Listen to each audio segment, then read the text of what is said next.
ಆಕಾಶವಾಣಿ ಪ್ರದೇಶ ಸಮಾಚಾರ ಓದುತ್ತಿರುವವರು ವಿವೇಕಾದಿತ್ಯ ಕನಿಯಾಲ.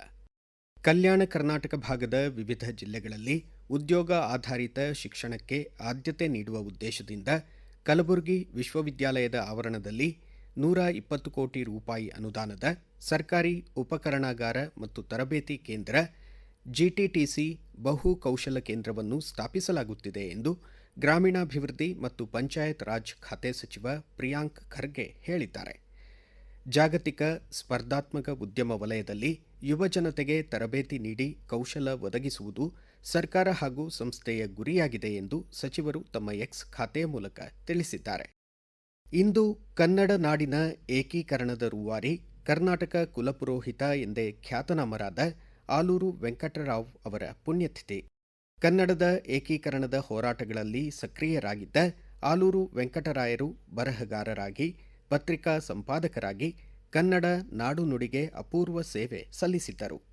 ಆಲೂರು ವೆಂಕಟರಾವ್ ಅವರು ನಾಡಿಗೆ ನೀಡಿದ ಕೊಡುಗೆಗಳನ್ನು ಸ್ಮರಿಸಿರುವ ಕೇಂದ್ರ ಗ್ರಾಹಕ ವ್ಯವಹಾರಗಳ ಖಾತೆ ಸಚಿವ ಪ್ರಹ್ಲಾದ್ ಜೋಶಿ, ಕನ್ನಡ ಭಾಷೆ ಹಾಗೂ ಕನ್ನಡ ನಾಡಿನ ಮೇಲೆ ಆಲೂರು ಅವರಿಗಿದ್ದ ಅಭಿಮಾನ ಹಾಗೂ ಭಕ್ತಿ ಎಲ್ಲರಿಗೂ ಸದಾ ಸ್ಫೂರ್ತಿಯಾಗಿದೆ ಎಂದು ಬಣ್ಣಿಸಿದ್ದಾರೆ. ಧಾರವಾಡ ನಗರದ ಆಲೂರು ವೆಂಕಟರಾವ್ ಸಾಂಸ್ಕೃತಿಕ ಭವನದಲ್ಲಿ ಆಲೂರು ವೆಂಕಟರಾವ್ ಅವರ 62ನೇ ಪುಣ್ಯಸ್ಮರಣೆ ಹಿನ್ನೆಲೆ ಸ್ಮರಣೋತ್ಸವ ಕಾರ್ಯಕ್ರಮ ಆಯೋಜಿಸಲಾಯಿತು. ಅಪರ ಜಿಲ್ಲಾಧಿಕಾರಿ ಗೀತಾ ಸಿಡಿ ಅವರು ಕಾರ್ಯಕ್ರಮಕ್ಕೆ ಚಾಲನೆ ನೀಡಿದರು. ಹಿರಿಯ ಸಾಹಿತಿ ಬಾಳಣ್ಣ ಶೀಗೇಹಳ್ಳಿ ವಿಶೇಷ ಉಪನ್ಯಾಸ ನೀಡಿದರು. ಹಂಪಿ ಕನ್ನಡ ವಿಶ್ವವಿದ್ಯಾಲಯ ಪರಂಪರೆ ಹಾಗೂ ಆಧುನಿಕ ಶಿಕ್ಷಣವನ್ನು ಮೇಳೈಸಿಕೊಂಡು ವಿಶಿಷ್ಟತೆಯಿಂದ ಕೂಡಿದೆ. ಸಂಶೋಧನಾ ಕೃತಿಗಳನ್ನು ಪ್ರಸಾರಾಂಗದ ಮೂಲಕ ಪ್ರಕಟಿಸಿ ವಿದ್ವತ್ ವರ್ಗ ಸೇರಿದಂತೆ ಯುವ ಸಮೂಹವನ್ನು ತಲುಪುತ್ತಿದೆ ಎಂದು ರಾಜ್ಯಪಾಲರಾದ ಥಾವರ್ಚಂದ್ ಗೆಹ್ಲೋಟ್ ಹೇಳಿದರು. ವಿಶ್ವವಿದ್ಯಾಲಯದ 34ನೇ ಘಟಿಕೋತ್ಸವ ನುಡಿ ಹಬ್ಬದಲ್ಲಿ 123 ಅಭ್ಯರ್ಥಿಗಳಿಗೆ ಸ್ನಾತಕೋತ್ತರ, 107 ಅಭ್ಯರ್ಥಿಗಳಿಗೆ ಪಿಎಚ್ಡಿ ಹಾಗೂ 3 ಜನ ಸಾಧಕರಿಗೆ ನಾಡೋಜ ಗೌರವ ಪ್ರದಾನಿಸಿ ಅವರು ಮಾತನಾಡಿದರು. हमारा ज्ञान विज्ञान में योगदान के साथ साथ भारत धर्म, संस्कृति और आध्यात्मिकता का केंद्र था और सशक्त अर्थव्यवस्था के कारण आर्थिक रूप से भी समृद्ध था. प्रिय विद्यार्थियों, भारत को 2047 तक एक विकसित राष्ट्र बनाने का लक्ष्य तय किया गया है. वेंचर कैपिटल फंड योजनाओं के उपयोग से एक श्रेष्ठ भारत, नव भारत और आत्मनिर्भर भारत का निर्माण किया जा सकता है और इसके माध्यम से रोजगार के अवसर प्रदान किए जा सकते हैं. यदि हम एक भविष्य, एक सपना, एक विचार, एक लक्ष्य और एक टीम के साथ कार्य करेंगे तो निश्चित ही उत्कृष्ट परिणाम हासिल करने में सफलता मिलेगी.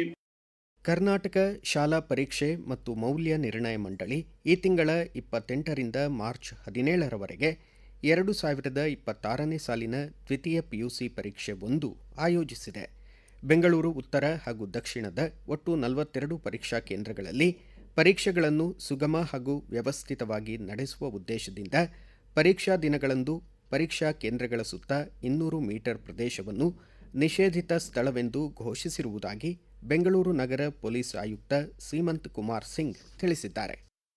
ಶಿವಮೊಗ್ಗ ವಿದ್ಯಾನಗರದ ಎಫ್ಎಂ ಪ್ರೇಷಕ ಕೇಂದ್ರದಲ್ಲಿ ನಾಳೆ 26ರಂದು ಮಧ್ಯಾಹ್ನ 12:30ಕ್ಕೆ 10 ಕಿಲೋವ್ಯಾಟ್ ಸಾಮರ್ಥ್ಯದ ಎಫ್ಎಂ ಟ್ರಾನ್ಸ್ಮಿಟರ್ ಉದ್ಘಾಟನಾ ಸಮಾರಂಭ ಜರುಗಲಿದೆ.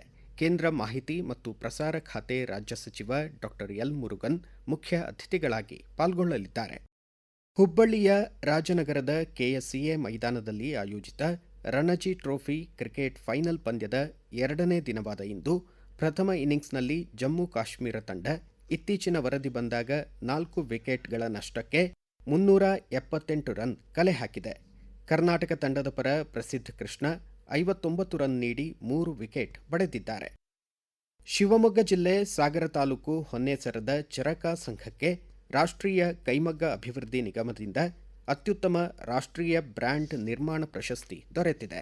ಹೊಸದಿಲ್ಲಿಯಲ್ಲಿ ಆಯೋಜಿತ ರಾಷ್ಟ್ರೀಯ ಕೈಮಗ್ಗ ಅಭಿವೃದ್ಧಿ ನಿಗಮದ 43ನೇ ಸ್ಥಾಪನಾ ದಿನಾಚರಣೆಯಲ್ಲಿ ಕೇಂದ್ರ ಜವಳಿ ಖಾತೆ ಸಚಿವ ಗಿರಿರಾಜ್ ಸಿಂಗ್ ಅವರು ಪ್ರಶಸ್ತಿ ಪ್ರದಾನ ಮಾಡಿದರು. ಇಲ್ಲಿಗೆ ಪ್ರದೇಶ ಸಮಾಚಾರ ಮುಕ್ತಾಯವಾಯಿತು. ನಮ್ಮ ಮುಂದಿನ ರಾಷ್ಟ್ರೀಯ ವಾರ್ತಾ ಪ್ರಸಾರ ಮಧ್ಯಾಹ್ನ 1:10 ನಿಮಿಷಕ್ಕೆ.